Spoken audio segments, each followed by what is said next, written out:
피조물. 하나님이 창조하신 피조물에 관한 바르트의 피조물론은 놀랍게도 우주론이 아니다. 그것은 인간론과 거의 동일하다. 이 사실은 근대의 인간 중심주의의 색채를 띠는 것처럼 보인다. 인간 중심주의는 인간 이외의 피조물을 숙명적으로 멸시해서 그것을 소홀히 취급해도 되는 사물들 혹은 인간의 수탈의 대상이 되는 재료들로 여겼다. 그러나 바르트의 경우에는 그렇지 않다. 비록 바르트가 오늘날 인간 중심주의에 대한 유일한 대안이라고 주장되는 생명 중심주의를 대변하지는 않았다고 해도 말이다. 하지만 바르트는 다윈과의 대화에서 다음과 같은 생각에 열려 있었다. 소위 인간보다 훨씬 열등한 단계에 있다고 하는 생명체들이 놀라운 잠재력을 가지고 있고 그것들은 그에 상응하는 인간의 가능성을 압도하는 경우가 많다. 이 점에서 인간은 자신을 더 높고 더 나은 존재로 서술할 수 있는 정당성을 갖지 못한다. 인간이 매우 자랑스러워하는 정신, 곧 그것을 근거로 인간이 동물보다 우월하다고 자랑하는 정신이 오히려 인간의 질병으로 이해될 수 있을지 누가 알겠는가? 그렇다. 바르트에 의하면 올바른 인간론은 인간이란 무수한 생물 가운데 하나일 뿐임을 명확하게 이해한다. 인간은 중요한 맥락들 안에서 가장 사소한 존재일 수 있고 인간보다 훨씬 우월한 피조적인 원소들과 요소들에 가장 깊이 의존하는 부분적인 형상일 뿐이다. 바르트는 창세기 1장의 주석을 통해 이 내용을 강조한다.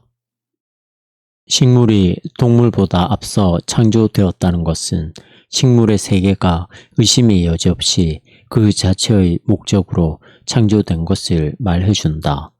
왜냐하면 식물은 인간 없이 살 수 있지만 인간은 식물 없이는 살 수 없기 때문이다. 이 점에서 인간은 모든 피조물 가운데 가장 큰 결핍을 지닌 존재다. 알베르트 슈바이처의 견해를 수용하면서 바르트는 이렇게 선언한다.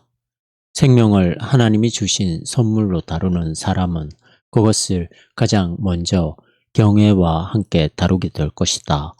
경외는 인간이 자신보다 우월한 대상과 마주치는 어떤 사실성 앞에서 놀라서 바라보는 것, 겸허해지는 것, 부끄러워하는 것을 뜻한다. 숭고함, 높은 가치, 거룩함, 비밀이 그를 강제하여 그 대상과 거리를 갖도록 하고 자력 있고 조심스럽게 그 대상과 관계하도록 만든다. 그래서 바르트는 모든 도살장 위에 불붙는 활자들로 로마서 8장 19절의 말씀을 써놓아야 한다고 생각했다. 그것은 피조물이 고대하는 것, 곧 지금 생명으로부터 죽음으로 옮겨지는 피조물을 해방시켜줄 자에 대한 기다림의 말씀이다. 결론을 말하자면 사람들이 바르트에게서 어떤 인간 중심주의를 이해하려고 하는 것은 인간은 끝까지 땅에 충실해야 한다라는 바르트의 명제를 간과한 것이다. 어떤 경우든 인간이 자신의 어떤 내재적인 특성, 지능 혹은 어떤 불멸의 영혼 때문에 다른 피조물과 구별된다는 생각은 배제된다. 그런 생각은 육체적인 측면을 무시할 때 나타난다. 인간이 하나님의 다른 피조물들 가운데 있는 하나의 피조물이라면 그런 무시를 정당화할 수 있는 어떤 이유도 있을 수 없다. 그런 무시는 교회 안에서 긴 전통으로 이어져 왔지만 유물론에 영혼 없는 인간상이라는 반격이 등장하도록 자극했을 뿐이다. 그런 무시는 항상 특정한 시대의 지배 계층을 편들면서 그런 무시는 영혼과 육체라는 이원론의 관점에서 물질, 육체적인 삶, 경제적 문제 등을 밝히는 일에 무관심하지 않았으며 그것에 책임이 있지 않은가? 그런 무시는 스스로 경직되어 하나님의 심판과 약속이 인류 전체에 관계된다는 것을 사회에 정언하는 대신에 영혼 불멸을 가르치지 않았는가? 그러나 인간은 오직 동시에 전적으로 영혼과 육체 둘 다인 피조물이다. 그렇다면 왜 바르트는 피조물론을 인간에 제한하는가? 부정적인 이유는 이렇다.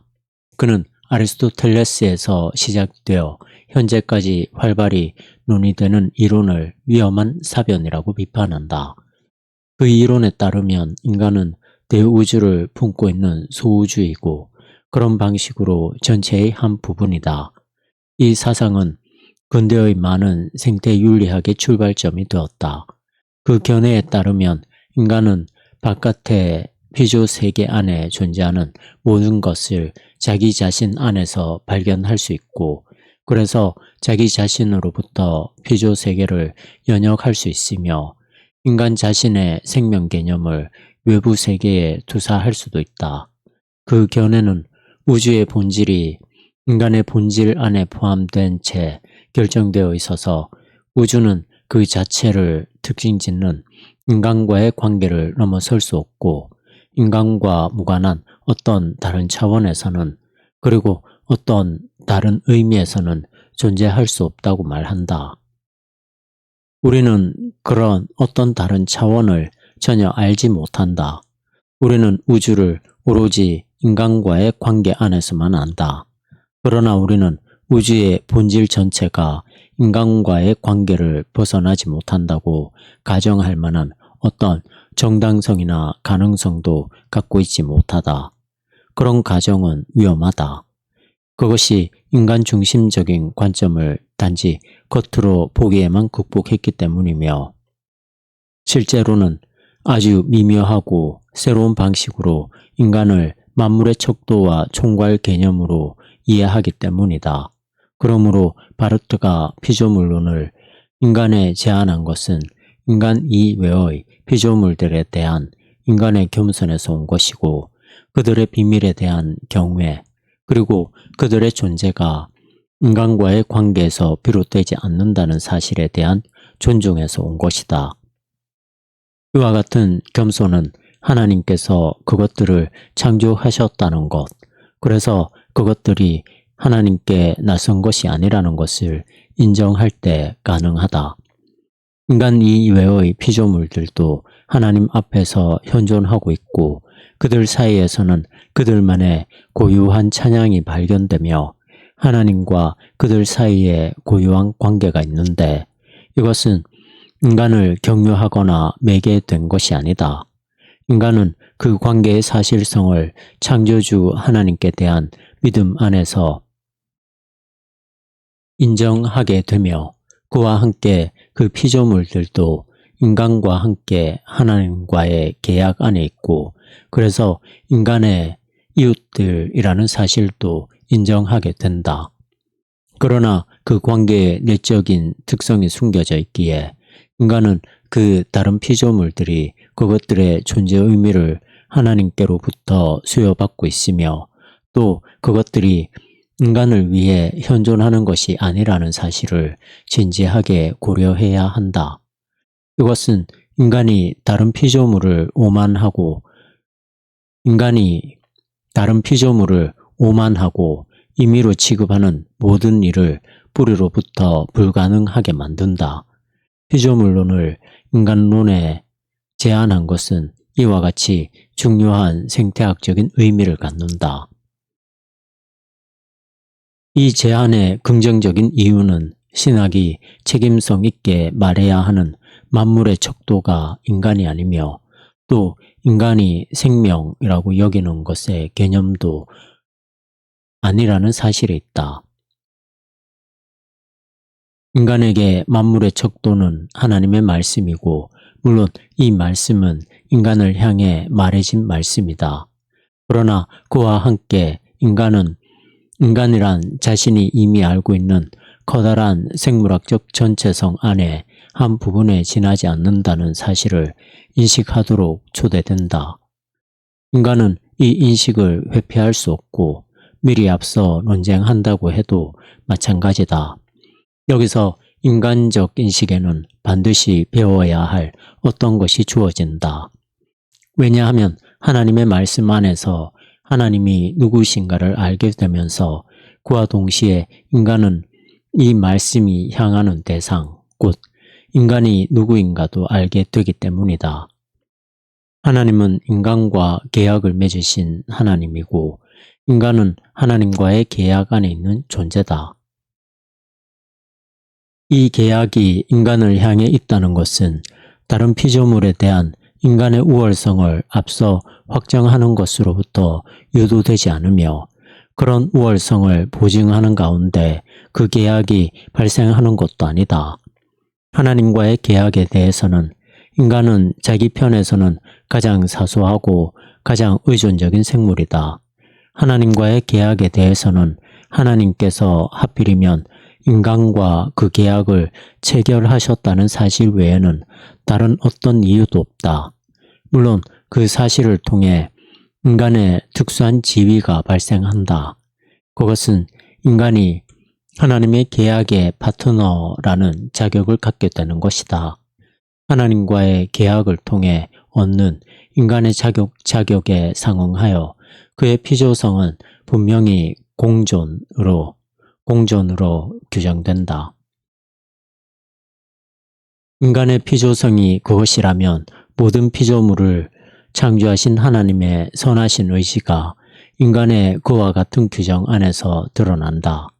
인간과 맺은 하나님의 계약이 공개됨으로써 우주 역시 바로 그 계약 안에 포괄되어 있다는 사실도 드러난다.